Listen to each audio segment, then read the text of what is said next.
We're joined here today by three colleagues who have contributed to the biodiversity, the water and the carbon accounting chapters in the handbook. They are Shona Russell, who is a co-director of the Centre for Social Environmental Accounting Research and Associate Director for the Centre of Study of Philanthropy and Public Good and Senior Lecturer at the School of Management at the University of St Andrews. Rob Charnock is a co-investigator and research lead of the FRC Scenario Analysis Research Project with the Alliance Manchester Business School. And lastly, but not least, with Clément Fager, who is an assistant professor at Agro Paris Tech and a researcher at the University of Montpellier. He is also the science director of the Ecological Accounting Chair, co-director of the Economy and Society Department at the Colleges of Burdennese, if I've pronounced all of that correctly, which I know well not have. So thank you, Shona, Clément and Robert, and welcome to the session. So my first question is really, because you would have read each other's chapters and would have thought about them in relation to your own, what common elements do you see as emerging between these three chapters in terms of research approaches and or theories and or findings? And we can start with one and we can iterate around to some of the others as we go on. And so, Shona, I wonder if you can start off, because water is a uniting feature. That's a feature of both biodiversity, but also a feature that comes to the fore with floods and climate change as well. Over to you. I think all the chapters are motivated to varying degrees to consider how accounting can contribute to global challenges and to see merits in accounting both for internal audiences and external audiences, if I think about an organizational form of accounting, as being pertinent here to those responses. But I would say another point of commonality is that we are thinking about the relevance of accounting beyond organizations, to consider the use of accounting as part of environmental governance and regulation, as part of a policy instrument, and that I would suggest all the authors are keen to critically examine the implications of using accounting to understand and regulate activities with regards to water, biodiversity and carbon. To think about that from an ethical point of view, a political point of view and a technical point of view. And I think that that's a frontier that I hope we can engage with in the course of the conversation, but also to invite colleagues and students to reflect on that as well, to join in the conversation of what are the lessons we can glean from accounting and what are the potential limitations of it. Thank you, Shona. I think the observations of commonalities there are spot on. I think maybe it could be repeating some of those points, but one thing I thought all the chapters saw is that there's a role of accounting not just within the organization, but at the national level and at the intergovernmental level as well, which is what you've already said, Shona.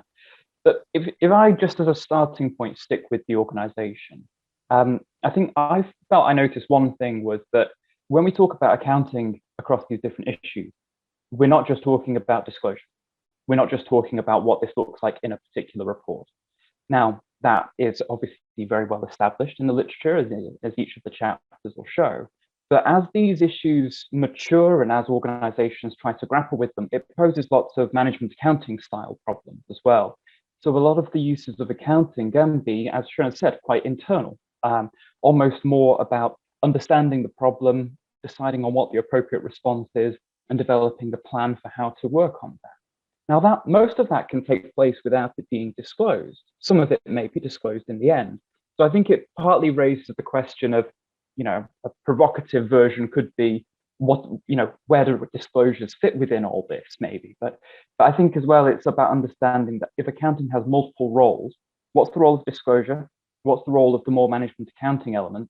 And then also, what are the conditions in which all those things can be made to work together? And my impression was that each of the chapters understood that there's disclosures, but there's also very much now a rapid growth in the inner working of accounting across water, carbon, and biodiversity. Well, building on this, of course, I share the views of Shona and Rob. I also think that what is a common element of the three chapters is the multi-level perspective of how accounting can help organize accountabilities within organizations, but also across organizations and at different geographical level as well and institutional levels. Like for instance, for biodiversity, it's trying to bridge both targets, ecological targets that are being set by different international conventions, such as the CBD or such as the Ramsar conventions, but also how this connects and aligns with corporate disclosure, and also, and maybe more specifically, in the water and biodiversity chapters, and this is something to be discussed, but also at an inter-organizational levels between governments, business, civil society, and how can accounting help to frame issues and accountabilities at these levels and reshape things at these levels. So, and there are similar questions about how to reconceptualize both accounting, the possibilities of accounting as a changing force, and the perimeters within which this needs to happen. And the second point, I think, is that is put forward more explicitly in the carbon chapter, that I believe is also true in the two other chapters, is how do we organize a dialogue in academia, but also beyond academia, between on the one side, technical issues of how you create those accounts and all the debates around that, but also that we need to equip a discussion about accounting and how it reaches to more philosophical questions, framing questions about how different choices of how we account will change the way we tackle those important issues, make links between them. So having both this space, both technical, but also keeping in mind the idea of having a discussions about these technical debates is something that I think is in the three chapters and is very important. And I was going to work up to this question, but all three of you have raised it to a certain extent, in terms of particularly thinking about, you know, the debate about the role of accounting in these assemblages and in these areas. So there is a sense in which there's a reasonably, you know, well-founded philosophical ethical position that says that we shouldn't account for nature. And yet by the very nature of these three chapters, but also through organizational activities, we appear to be accounting for nature. And I wonder how you feel about that statement, we should not account for nature, that it's somehow, you know, bringing the wrong sort of things into the problem area. And I'm not going to answer, but I can say I feel conflicted. So, but I'm not going any further than that. So I'll go Rob Clement and then Shona on this one. So Rob, you draw the short straw on this one. Okay, I'll start then, because this is a question that I'm sure I've discussed with you in the past as well, maybe going back as, gosh, well over a decade now for me. And I remember reading one particular line in one of Anthony Hopwood's papers, which, I'm not going to quote it perfectly here, but it was along the lines of a dream of a post-calculative society is a very long way away, if it should even be entertained at all. And I think at the time it captured that dilemma I was having about, well, why are we applying numbers to something to nature? Why are we trying to quantify everything about nature in order to manage it? Isn't there a different starting point with how we can grapple with and resolve these issues that are so prevalent around the world? And I think the point that struck a chord with me in that paper from Hopwood was, irrespective of what the starting point is, there's always going to be trade-offs to have in mind. And I think for Hopwood, he was talking about it primarily in terms of with any one issue and the correct way of tackling that one issue. But I think with all three people here today, we can talk about the trade-offs between different issues as well in the sustainability agenda. So I think the point is, when you're deciding on the options to pursue and the way forward, I think at least my starting point with that was there may be a role of calculation in assessing what those trade-offs are and assessing what their impact might be. So in that sense, it's a question of how do you choose what to do? And at least to me, that was my starting point in thinking about where calculation, where quantification maybe fits into this whole puzzle. Thank you. Yeah, this is a very important question.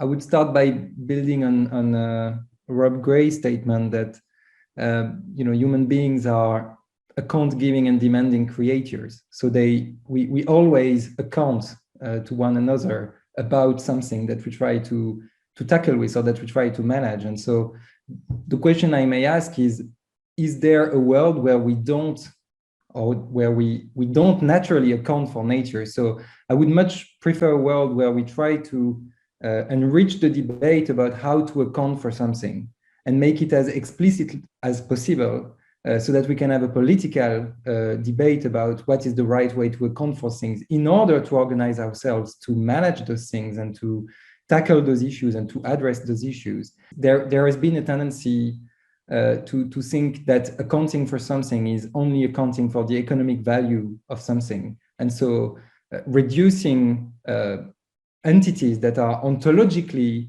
rich and contested and political in themselves by nature, to reduce them to something that there is only one way to account for it. And I think my point of view is that we're now moving away from this debate, and that we're seeing more and more, and in the 3 chapters as well, we're seeing more and more frames where we try to navigate these difficult questions of what is the best way to account for things in order to manage them and to make them part of our world, and to make them to maintain them and restore them, rather than reduce them. But I'd better, and I think this is a key. This should be a key focus of accounting scholarship, which is to critically examine, yet to make debatable suggestions about how to account for natural entities. Super. Shona, you get the last word on this, for the meantime anyway. This is probably something to edit out, but I think what's interesting here is the way my mind went to accounts, and what we've heard is around accounting as calculation, accounting as quantification, different forms of accounts, giving and receiving. And then I wanted to add to that, I guess, the way I was thinking was, should we account for nature? Well, we already do in multiple ways. What are the implications of quantification and perhaps monetization? And what happens as a result of that? And I'm not sure that should we account for nature is a useful question anymore, because we do it.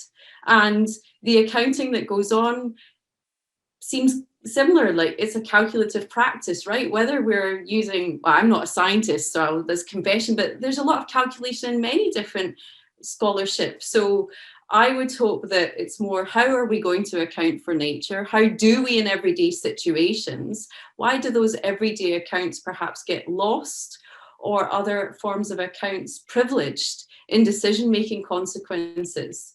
And how might we develop a richer repertoire of accounts to support a deeply philosophical question of what it means to be human and to be connected into the non-human world? So yeah, again, with my teaching, what are the implications of this?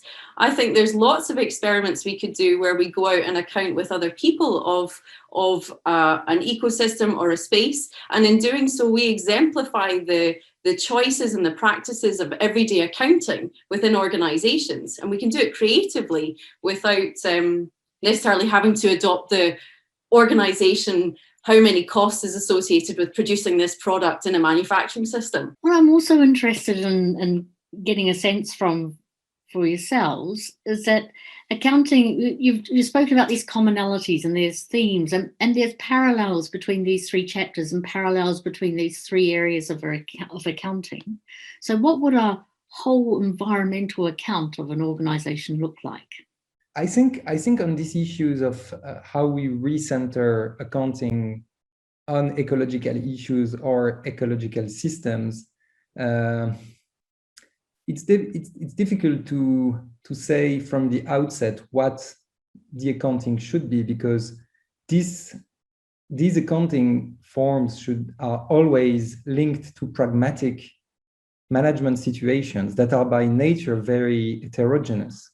And I guess this is a challenge, but it's also why accounting, and especially all the management accounting scholarship and critical accounting scholarship on management accounting brings us, which is to navigate, to help us to navigate these complexities while trying to frame some accounting device that can be adapted to these situations. I just want to make a last point on this is, I think one important thing, though, from my point of view, is to always find the right balance between the temptation to account for everything, which is to try to have a full representation of the whole system, which then doesn't help with navigating the system or guiding action, and accounting for the key elements of the systems that will help actors organize around this entity.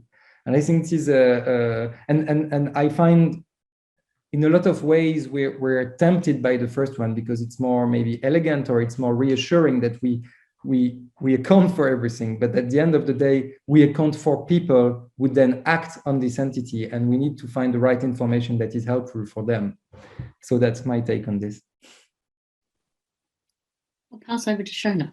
Clément's contribution there is really helpful for thinking about this full versus maybe more pragmatic emergent form of accounting. And when you asked the question, Jan, I wondered, well, what would motivate an account, a multifaceted account? And so immediately I thought, oh, World Wildlife Fund's Living Planet reports, and then they have these ecosystem hotspots. So what would be the motivation there? Is it a matter of concern? And who's concerned? And then how might that position frame what is seen to be the most appropriate account, or the extent to which it's the fullest account? And so I guess that's one thing, is, are we looking for an account that encapsulates carbon, biodiversity and water because of these resources are problematic, like pollution or degradation, or and therefore needs an intervention or a management practice? Or are we also, is there potential at looking at situations of where management has been successful, or there's been regeneration or conservation, and therefore it's what accounts were utilized in that process that enabled people to develop a holistic emergent picture to then intervene and learn in the process? So I'm not sure I'm maybe answering your question, but it's another facet behind the question of creating this account. Well, what for and why, and what would be the consequences of it? And we might double back round to that, but I'll let Rob go first, and then we might open up that box a bit further, because I think it's a really good set of questions. Yeah, I completely agree. I think Clément and Shona have covered so much. And just to reiterate one particular point of Shona's, I think the question of why would we want a singular account of this? If we try to tackle sustainability as an entire issue in one solution, it's hard to do that for each individual sustainable development goal, let alone the entire basket of sustainability issues. But I suppose that what I'll try and do, Clément said we shouldn't try to give a definitive answer, and while I agree, that's not as interesting as disagree. So in terms of trying to predict what could happen or what this might look like, what you might see is quite a lot of progress being made on each of these individual issues, like we are seeing across water, biodiversity, and carbon. But as these make progress, and they're tackled on their own because they're complex enough as they are to have their own standards and their own accounting systems, where a holistic view is required, you might find the emergence of meta standards that would be more about saying, across water, biodiversity, and carbon, this is how we think you should approach each of these three issues, and you can report that in an aggregated form as well to provide that aggregated picture. So very much using what we've built from the bottom up, if you like, as accounting system, but creating some aggregated view of what that looks like, as well as having that kind of meta standard about an aggregated reporting and how you should use different standards. I wonder whether that account will also have a future orientation about the goals that we're trying to achieve. So instead of being a disclosure about what's in the past, an aggregated form will be about the degree of alignment, for example, with global goals. Because in that regard, it's not just providing this snapshot or this look into the past of an organization, but it's looking at very much where the organization is going and whether the organization is aligned with all of our host of environmental goals, for example. Over to you again, Clement. Yes, just a quick point, building on what Rob said. I think this is where we touch also a differentiation points between the three chapters, because of the very nature of the entities that we deal with in these different chapters and the easiness. I know it's more complex than that, but of elaborating commensurability between issues, whether you're talking about carbon, where it's not easy, but it's the easiest, and then water, where you've had a lot of work at the European level, at the national level, at the watershed level of creating these commensurability frameworks, and biodiversity, which is by nature heterogeneous, and I think this is where we touch to different sets of difficulties, I would say, and also these difficulties.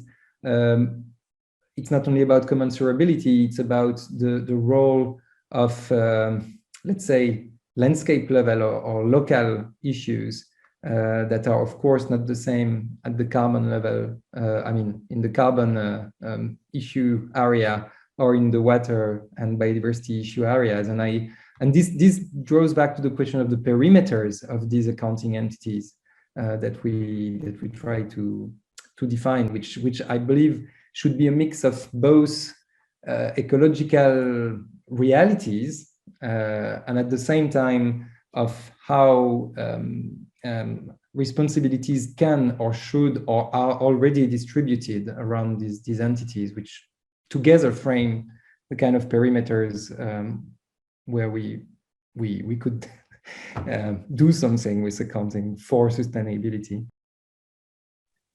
Clement, can I just ask you a question on this thing? I find it really interesting, and the focus on commensuration. I've often thought we have global warming potentials for greenhouse gas emissions, which mean we can convert a whole range of gases into carbon dioxide equivalent. It's very, it's a beautiful piece of work, quite complex to put together, but it allows that commensuration. But one thing we also have with climate change is we have a metric for the aggregated global impact of climate change, namely warming. So we have a target of limiting warming to 1.5 degrees Celsius, or well below 2, and pursuing efforts towards 1.5 degrees Celsius above pre-industrial levels. For biodiversity, do you have a single metric? And Shona as well, do you have that for water? Well, there are recent developments in trying to develop science-based targets for biodiversity. There are also developments in footprint tools that would be based on mean species abundance index, which basically compare the natural or ideal state of a habitat for a different set of species and the state of degradation in which it is, and different set of actors are trying to push for this. For me, the question with these, I think these kind of tools and metrics play a role as long as they don't shortcut, or how can I say, erase the heterogeneity of entities that are being or that should be accounted for in the process. And I think for me, this is a heated debate right now. I think my personal view on this is yes, it's useful to have aggregated metrics, but it's also useful to have disaggregated metrics that helps to manage the granularity at the right granularity at which these problems arise and are negotiated. So I think it's a real research question here, trying to see how the advantages and disadvantages of both, and how we can go from one to the other, and trying to find some commensuration going from one to the other, but not giving commensuration a role that it shouldn't play, to my mind, because it creates a risk of depoliticizing something that is deeply political. Wow. I mean, just on a global metric, I think with water, because it seemed to be more of a local issue or a localized issue compared to maybe the sense in which carbon or climate is global.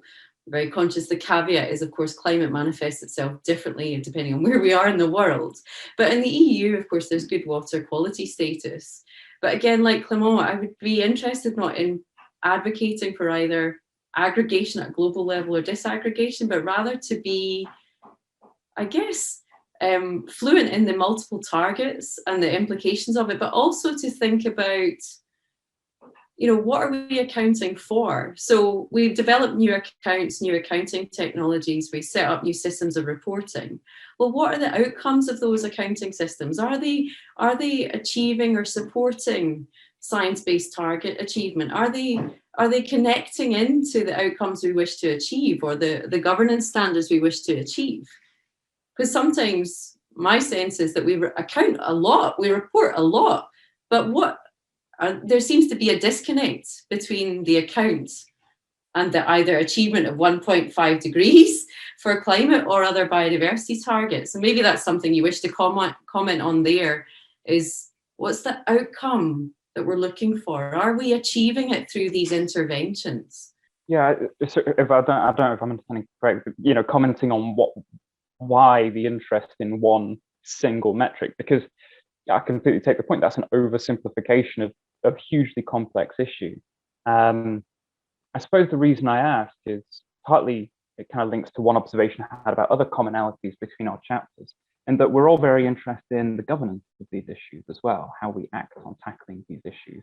But in doing so, we're not talking about what's the role of the state in some hierarchy controlling society. We're recognizing there's lots of different groups involved in trying to tackle the issue. So it's very much an understanding that there's lots of different groups that have a role in the governance, in the regulation of the issues. And I suppose my observation with climate change is that having a common global goal has almost had a bit of a coordinating effect on that, because it's got people focused on a particular target in the future. Now, there's lots of criticisms about that target, but in a sense, it has, I think you could argue, made quite a big impact in giving a basis for stopping asking, you know, how are we ever going to understand the complexities of climate change, and to start saying time is a factor. We need to start doing something soon on this. Let's aim in that direction and figure it out as we go. I just also want to, and again, like building on what you just said, and also picking up on something that Shona raised, which is focusing on environmental outcomes, but also wondering about who is actively trying to reach those environmental outcomes. And I think not all actors are on an equal footing on this. And this relates to something that I think appears at the end of the biodiversity chapter, which is the strategic turn in some ways of accounting, which is trying to put accounting at the service of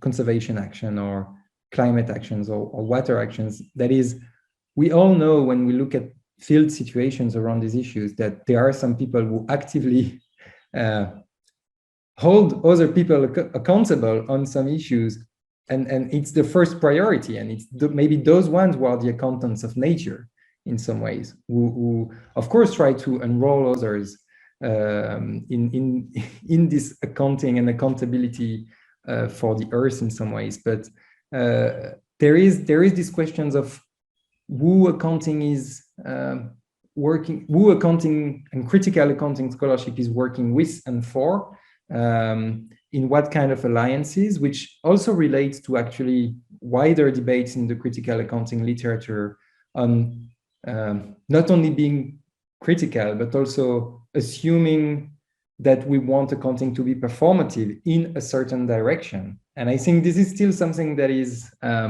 quite difficult. I want to pick up on two elements of that. The first one is that in the commissioning of the handbook, it was for environmental accounting. It wasn't for social and environmental accounting. And myself and the co-editors struggled with that a little bit because we wanted to figure out where we would put the notion of social justice, because to have environment separate from social seemed artificial and quite difficult. And at one stage we had imagined that we might have a whole chapter on social and ecological justice, but that didn't sort of come to pass. So we've tried to deal with it in the opening chapter. Yeah, and I think we have to a certain extent, but I feel it is a weakness of the text as a whole, is that equity and justice element doesn't come to the fore as strongly as it might do. In each one of your areas, can you think of any sort of practical or research-orientated work that really takes the ecological dimension and connects really strongly to the justice dimension? And I know it's out there, but don't feel like you can't say the obvious, because the obvious is also part of this conversation, and that justice and equity shadow sort of sits in and behind and between a large number of the chapters in the handbook. I think water's maybe an easier one to do, or an obvious one in terms of justice. So maybe there's social justice around being communities being located near instances of pollution or industrial areas. And then I think there is an opportunity here for research around social movements and accounting and accountability in connection to pollution incidents.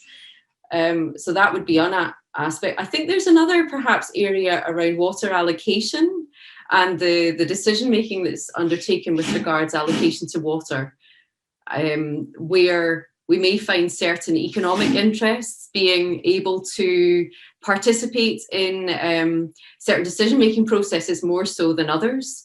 And that may lead to transformation of the resource itself, as opposed to, and perhaps a favouring of economic value attributed to the use of the resource, as opposed to the other benefits around it. So those are two, maybe to start off the conversation about areas of injustice and inequity in connection to water, both in, say, river systems, but also resource that may be worth thinking about. Perhaps one thing in the history of climate negotiations comes to the fore here, which is the principle of common but differentiated responsibility. Who has a responsibility to tackle greenhouse gas emissions first? Is it developing nations where there's the potential for rapid increases in greenhouse gas emissions, or should it be the developed nations who've already benefited from all of those emissions in the past and are now able to transition to different versions of economics, or transition away from some of the dirtier fuels to make the reduction sooner? And I think the argument in common but differentiated responsibilities is that everybody has a task, but really the point is that developed nations need to act first because they've benefited most from pollution so far. Yet the way you see that manifest is then, if you look at, say, the scenarios for achieving a global target like 1.5 degrees Celsius, well, the different emissions trajectories to each nation represent that common but differentiated responsibility. So if you're talking about the pathway for any individual nation to hit their own version of that climate target, well, it's very much within their plans for the next decades of what that. So to me, that is where the justice component has really strong root in the history of intergovernmental climate negotiations, in that whose responsibility is it to act first, and at what point do the different nations really need to make dramatic reductions in their greenhouse gas emissions. Maybe slightly different to what you're looking for, Jan, but that really comes through to me quite clearly in the history piece. On biodiversity, I would say that this question you raise about environmental justice is connecting directly to heated debates within the conservation community, and it's related, and it connects with the difficulty of holding together environmental outcome, environmental effectiveness targets or objectives, and at the same time recognizing and organizing responsibilities for this, and at the same time tackling the issue of poverty, because in lots of biodiversity conservation contexts, especially in the South, I don't know if this expression is obsolete, but in developing countries, both are very intricate, and one risk is to not talk at all and not deal at all with environmental justice questions while developing new accounting systems, new tools, trying to find the right balance and trying to help assign responsibilities, but also reallocate resources to those who depend most on ecosystems for their everyday living is a real challenge. And again, I think critical accounting scholarship can help a lot here by going beyond just the technical, but also going beyond just the wishful thinking and creating accountability frameworks that try to balance both. But it's not easy. I'd now like to sort of look more towards the future, but also looking more towards future scholars and practitioners. So I sort of I'll ask a question about education, and in particular, what is a core thing that you'd hope students would understand about this area? But also, because this is such a super fast moving area, I wonder if you might also say about where the new and interesting things are emerging. I think there's benefit to understanding the history of accounting and the environment and where it came from and its motivation. And that's why I think the handbook is fantastic in giving an account of that as a development of scholarship. I think what I hear from our conversation is the need for students and future scholars to be able to ask questions and to work with others in other disciplines. And therefore, I think it's maybe less of a cutting edge area, but actually a practice of research and of scholarship, which is curiosity. And I guess a willingness and courage to connect with other places and other people, and to be brave in doing so. It can be a bit daunting to perhaps move outside the realm of accounting or finance or management. But I think that the field there's a lot of experience there. So that's maybe something to develop. So take heart, be courageous, be curious, and learn with others. In terms of water itself, I was reflecting again on the social justice question, and of course water in a way has a public health agenda as much as it has an environmental agenda as well. And I think an area that's received much less attention is around sanitation and infrastructure. And I know that in the 80s and the 90s, there was much more work on concerns about privatization, different ways of organizing water provision and sanitation provision. And I think there's potential merit in returning to some of those topics, particularly in line with SDGs, but also to recognise the intersection with public health that water has. And that's something that I would encourage people to look at, especially if they're interested in the social justice elements too. And just the final area, I guess, is we've talked about nature-based solutions, but water is implicated in agricultural production and food production and in energy production. So I think maybe it's about being attuned to the interconnections between our areas and to have an interest in learning about the energy sector or the agricultural sector and understanding the touch points down into biodiversity or carbon or water that would be worthy of pursuing as these like nexus projects that come together, nexus issues that come together, and that would motivate future research. But I don't think, well, I certainly couldn't do it alone. I'm sure that colleagues are in this room and watching this panel will be able to pursue these alone, but I would advocate that some great research can come through collaboration.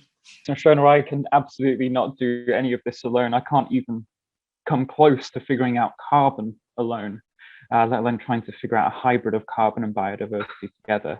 I think the best advice I ever received is, becoming a researcher in the area, you've got to kind of find your little box. Everything inside that is stuff that you've got to know and you've got to be on top of, and you've got to be aware of the rest. But you can't try and master everything. So in terms of advice to future scholars, for example, if that's what you're asking, Jan, I'd say, there's excellent work across our three areas of accounting. What I do think there's potentially scope for people to become hybrids of two of those or three of those, to start working specifically at the intersection. So instead of when I was doing my PhD, the question was, are you going to become the climate guy or something like that? And I don't think that's really the point. I think it's now you could try to carve out your own niche to be somebody specialized in carbon and biodiversity and exploring that interconnection, because it's such a huge space, like you're saying, with the growth of nature-based climate solutions in particular. So I would say there's room to try to occupy those hybrid spaces between the two and do some really valuable work as part of the process. But the other thing, it comes back to one of the discussions we had when writing the chapter, because we decided to be brave and try and define carbon accounting. But you'll see in that part of the chapter, we put a few caveats about it's such a rapidly moving space that every definition that we have enjoyed reading and that we've believed in the last 10 years is no longer totally accurate. So we attempted to provide something, but also recognize that you end up at the fuzzy edges of the definition quite soon. So to future scholars, it's recognizing that these things have to move, these things have to develop and have to evolve. So trying to pin down a definition can be useful, but don't get too stuck on that. Because what you'll find is you'll find new things that turn up that don't look like, for me, the carbon accounting I saw during my PhD, but definitely have a role to play within that space in the world. Now I look at it because it's relevant, but you can't be too stuck on the definition itself, and those definitions will keep changing. Regarding education, from what I see and from what we've discussed also while writing these chapters, I think what we see in the environmental field, biodiversity, water, carbon, is the multiplication of tools. Everybody is developing tools. Everybody thinks that his tool will make a real change, and that's great. But I think where education can really bring something is to help see the frames beyond those tools and being able to discuss and compare and reflect on the implications of these of the technical choices of these tools that are, I think it's in the carbon chapter, that are always in a contested area or controversial area, and I think it's the same for the two other chapters. So we need young students to be able to see beyond the tools in some ways, and being able to have the discussions that are needed on this. The second point I think is important is to bring students to the field. If we are moving towards, if we are moving slowly away from the formal organization as the main focus of accounting research and thinking, then students need to go to the field and see what it is to try to tackle an environmental issue in a specific situation. And it's highly complex. There are already lots of people trying to do so, and most of the time they are very limited in their action.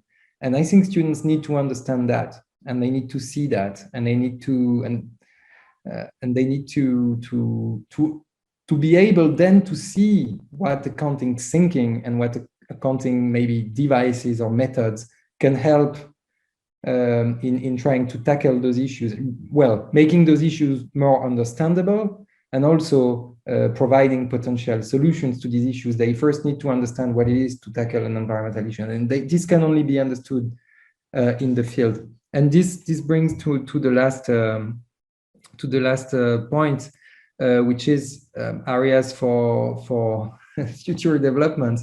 I think a challenge is that we talk about in the biodiversity chapter slightly, but I think a challenge is to make also other disciplines and other actors in the fields that work on those issues hands-on, to understand what accounting can bring to them. Because most often when we try to do so, they see accounting as a reduction of what they try to do as something that is very lay, or that is very non-problematized. And I think there is maybe an effort to make, through cases, I think through concrete cases, field cases, to show that accounting has a power to reshape the way we conceive of environmental issues and the way we can act on environmental issues, to convince other scholars, other communities, environmental scientific scientists, sorry, the French is coming out,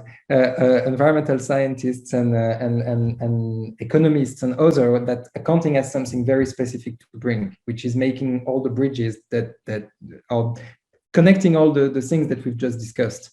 I'm going to draw the conversation to a close there, and thank you enormously for it, and just provide some touchdown points that came out across the piece in all sorts of different ways, which I think leave us with a really big and important question of boundaries and what's on periphery and what comes into an organizational account and what's in another account.